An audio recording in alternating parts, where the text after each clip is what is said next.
नमस्कार, मैं सुखदेव बात कर रहा हूँ। आप देख रहे हैं दिल्ली संस्कृति न्यूज़ चैनल। मैं इस वक्त मौजूद हूँ चांदनी चौक पे। आज हम बात करने वाले हैं दिल्ली के ऊपर। जिस प्रकार 6 महीने हो गए हैं बीजेपी का आए वो दिल्ली में, और बीजेपी पार्टी तमाम वादे करके आई थी कि दिल्ली को हम स्वच्छ बना देंगे, बाढ़ प्रभावित लोगों के पास जाएंगे और तमाम यमुना को हम साफ़ सुथरा करेंगे। ये तमाम वादे थे, लेकिन लगातार 2 हफ्ते से बारिश हो रहा दिल्ली में, और हर एक इलाके में बारिश का पानी जो लगातार बढ़ता चले आ रहा है। लेकिन रेखा गुप्ता जी और तमाम बीजेपी के नेता सारे के सारे सोए हुए हैं, ऐसा मुझे लगता है। चलिए आइए इसी मुद्दे बात करते हैं यहाँ की जनता से, क्या वाकई में यहाँ पे लगता है क्या बीजेपी पार्टी काम कर रही है या नहीं। दिल्ली में जिस प्रकार बीजेपी वादे करके आई थी कि दिल्ली को हम बाढ़ प्रभावित नहीं बनने देंगे, सड़कें स्वच्छ हो जाएगा, कानून व्यवस्था सही हो जाएगा, क्या आपको लगता है कि दिल्ली का जो कानून व्यवस्था है, स्वच्छ व्यवस्था है, सड़कें हैं, नाले हैं, क्या बीजेपी के आने के बाद वो सही हुआ या नहीं? सर, जैसे 10 साल से चल रहा था आम आदमी की सरकार में, वैसा ही एज इट इज चल रहा है। ना कुछ अदलाव ना बदलाव। हाँ, मैंने ये सुना है करके कि कुछ पुलिस वाले को, कर्मचारी को अंदर ही अंदर वो लोग ट्रांसफर कर रहे हैं और समथिंग कुछ अपने हिसाब से लोगों को बिठाया जा रहा है। ये बदलाव मैंने देखा है, लेकिन दिल्ली के अंदर कोई और बदलाव नहीं है। ये अपनी सिर्फ सत्ता बचा ले, ये बड़ी बात है भाई उनके लिए। बीजेपी सिर्फ अपनी सत्ता बचा ले, ये बड़ी बात है। ये काम कुछ नहीं करते भाई।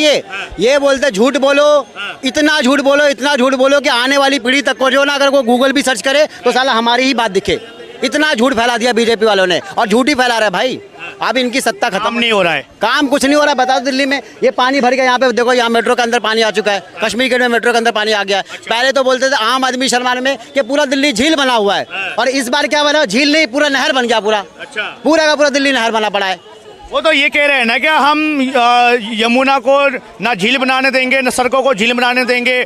अब वो उसमें काम तो चल तो रहा है, तो समय तो दो कम से कम। सर, कितना समय? 6 महीने तो हो चुका है। आपने 11 साल तो आम आदमी पार्टी को दिया है, 1 साल भी नहीं हुए। 11 साल में उसने इतना कुछ कर दिया है, इतना कुछ कर दिया। सुनो, 11 साल इतना दिन दे दिया, और 11 साल में उसने क्या क्या कर दिया कि आज भी 11 साल में ही खा रहो, उसी का चल रहा है। 700 करोड़ रुपए दे दिया उसको, किसको? रेखा गुप्ता को 700 करोड़। उस पैसे में क्या काम किया अभी तक 6 महीने में? बताओ तो आगे कहाँ पे लगाया? अरे नहीं, बस ही तो आ गई है। नहीं बस, ये बस भी उसकी थी, आपको पता है, ये केजरीवाल की थी, जिसको मोहल्ला बस नाम था, उसको ईवी डाल करके मोदी जी तो नाम बदलने माहिर है, सबका नाम बदल लेते हैं। उन्होंने जेटली स्टेडियम कर दिया, जेटली ने कुछ काम नहीं किया था। उसको कोटला फिरोज को उन्होंने जेटली का नाम डाल कर दिया। इनका नाम है भाई, ये कुछ बना नहीं सकते, ये सिर्फ तोड़ सकते हैं और दूसरा अपना नाम बदल सकते हैं। क्या नाम है सर आपका? मोहम्मद आमिर अहमद। क्या लग रहा है जिस प्रकार आम आदमी पार्टी के दिल्ली से बीजेपी आई है, तब तमाम वादे करके आए थे दिल्ली में बीजेपी, सड़कें अच्छी होंगी, नाले अच्छे होंगे, यमुना साफ होंगी, स्वच्छ व्यवस्था अच्छा होगा, बस की जो महिला सुरक्षित होंगी, क्या लग रहा है आपको? आने का, उनकी मदद करने का टाइम है, ये दिल्ली की बात करने का टाइम है। दिल्ली में ही बाढ़ आ रही है, ये पुल डूबा पड़ा है। ना बात करें, देखो ना उसको भी, ना बात करें, देखो क्यों नहीं, देखो ये अच्छी बात है, अच्छी बात है, मगर पब्लिक से नहीं, गवर्नमेंट का सामने आना चाहिए कि हम ये कर रहे हैं पब्लिक के लिए। वो आओ ना, वो दिखाओ काम हुआ है या नहीं हुआ है बीजेपी के आने के बाद? अभी कुछ भी नहीं हुआ, कुछ भी नहीं हुआ, अभी कुछ नहीं हुआ। बीजेपी हाँ, एक काम हुआ है। कौन सा? घर तोड़े गए लोगों के, चले गए। हाँ, घर तोड़े गए लोगों के, लोगों को बर्बाद करा गया, ये काम हुआ है। अरे जो इलीगल तरीके से बनाए हुए थे मकान थे, क्या वो तोड़ा नहीं जाए? यार, इलीगल और पिलीगल तो नहीं जानते हम, बहरहाल लोग वहाँ रह रहे थे। अगर इलीगल थे तो वो देशवासी थे, तो देशवासी तो इलीगल नहीं था। अगर वो कहीं गलत जमीन पे थे तो अपनी जमीन देते। सुप्रीम कोर्ट को मानते हो? अपनी जमीन को सुप्रीम कोर्ट को मानते हो आप? सब मानते हैं, मानते हो ना? ये रेखा गुप्ता की एक्शन नहीं था, ये माने सुप्रीम कोर्ट का ऑर्डर था। तो रेखा गुप्ता जी को ये कहना चाहिए था, मेरी आवाम है और मैं, मेरी आवाम को टाइम दे दीजिए, मैं अपनी आवाम को सेपरेट कर लूँ पहले, उसके बाद ये करना चाहिए। मतलब रेखा गुप्ता जी को जो इलीगल तरीके से बसे हुए दिल्ली में, उनको सुख सुविधा सारे दे दे, उसके बाद मकान तोड़ देना चाहिए। आपको कहने मतलब ये है सारा? क्या कोई भी आदमी, ये रिश्ता किस लिए होता है? तुम्हारे यहाँ तो कोई है नहीं, तुमने जातिवाद और ये बात और फलाना और ढिमाका यही करा, तुमने कुछ नहीं करा।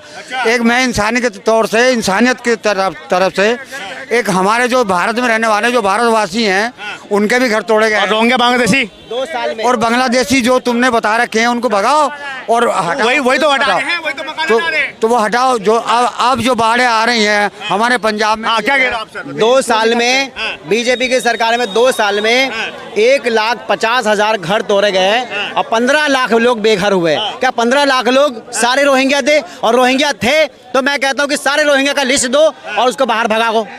भगा तो रहे हैं। कहाँ भगा रहे? कौन सा नाम बता रहा हूँ अपने कि ये 15 लाख लोग रोहिंग्या थे? बिहार में भी तो वही कर रहे हैं। आपने दिल्ली से तो 15 लाख को बेघर कर दिया। अच्छा। यूपी से बेघर कर दिया। और वो सारे रोहिंग्या। और अगर रोहिंग्या है तो लिस्ट दो और बोलो कि ये सारे रोहिंग्या नाम के साथ, आधार कार्ड के साथ, और उनको बाहर भेज लो। हम लोग सपोर्ट करेंगे, पैसे भी देंगे उनको बाहर भेजने के लिए। अच्छा। लेकिन आप रोहिंग्या को डालते हो, लाते भी आप ही हो, नाम भी लेते हो और आप अफवाह भी फैलाते हो। फिर आप बोलते हो कि मोदी, देखो गांधी जी ने कहा था, क्या कहा था?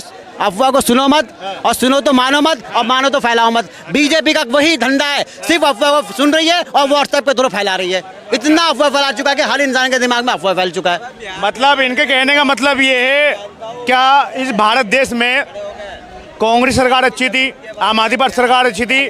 जो इलीगल तरीके से रोहिंग्या बांग्लादेशी भारत देश में बसाए गए थे, आज वो बीजेपी कार्रवाई कर रही है, केंद्र सरकार कार्रवाई कर रहे अरे भाई, ये हैं, बात तो नहीं कह उनके रहे। ऊपर कार्रवाई नहीं होना चाहिए। रिक्वेस्ट करूंगा मैं बीजेपी से, सुनिए एक मिनट, एक बीजेपी से रिक्वेस्ट करूंगा, अमित शाह से रिक्वेस्ट करूंगा, मोदी जी से रिक्वेस्ट करूंगा, सर आप पूरे भारत को छोड़ो। मैं बोलूंगा, वो बोलते हैं अंगेन गात्रम नैनेन वक्तरम नायन राज्यम और लवलेन भुज्यम। उनका मीनिंग पता नहीं होगा मोदी जी को, और अगर पता है ना तो भारत जलता नहीं। बोलते हैं कि शरीर से जो ना, अंग से हमारा शरीर की पहचान होती है, आंखों से हमारे मुख की पहचान होती है, ठीक है, और न्याय से हमारे राज्य की पहचान होती है, और खाने से हमारे नमक की पहचान होती है। मोदी जी को मैं ये कहना चाहता हूँ, भारत में 28 स्टेट का राज्य है ना, तो पंजाब को मैं बोलता हूँ कि मोदी जी को और अमित शाह को बोलता हूँ, सबको छोड़ो लेकिन आप पंजाब को जाकर सुधारो। अभी पंजाब को सपोर्ट की जरूरत है। आप ये मत करो कि आप ये किसकी, आम आदमी की सरकार है, आम आदमी की सरकार के चक्कर में पड़ोगे पंजाब जा जाएगा। हर आदमी को सपोर्ट करना चाहिए, चाहे वो ये क्या बोलते प्रजा हो या फिर राजा हो, हर इंसान को सपोर्ट करना इस बार जरूरी है पंजाब को।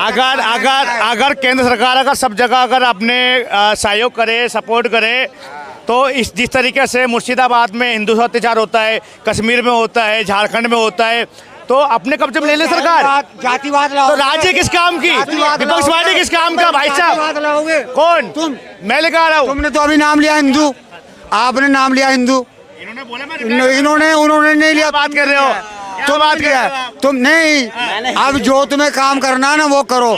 जैसे कहीं सहायता और कहीं किसी जरूरत है, वो जरूरी काम। बिल्कुल, हम तो कर ही रहे हैं, वो तो हम तो वो कर ही रहे हैं। हाँ, तो ये मत करो, हिंदू मुसलमान को जातिवाद ना करो, बिल्कुल ना करो। मुर्शिदाबाद में क्या हुआ था? अरे देखो ना, क्या हुआ था? मणिपुर को देखो ना, मुर्शिदाबाद में क्या हुआ? आपको देखो ना, पंजाब देखो जाके, मणिपुर को देखो, देख तो रहे हैं। मुर्शिदाबाद में पंजाब हरियाणा पंजाब किसके अंदर में आता है? दिल्ली किसके अंदर आती है? एनसीटी है कि नहीं है? हरियाणा पंजाब किसके अंदर आता है? अमित शाह के अंदर में आता है। क्यों नहीं देख रहा है वो? दिल्ली भी उसके अंडर में आता है, क्यों नहीं देखता? उसका काम है देखने का। ये 8 स्टेट है, 8 स्टेट को उसका काम है देखने का। अपने अंडर में रखो, अपने सेंट्रल गवर्नमेंट के अंदर में, और आप बोलते हो हमने देखेंगे, उसको आम आदमी पार्टी देखेगी, और आप आम आदमी के ऊपर कचरा उठाते हो। हर इंसान जो है ना एक दूसरे का इल्जाम लगा के ऊपर बढ़ रहा है। ठीक है।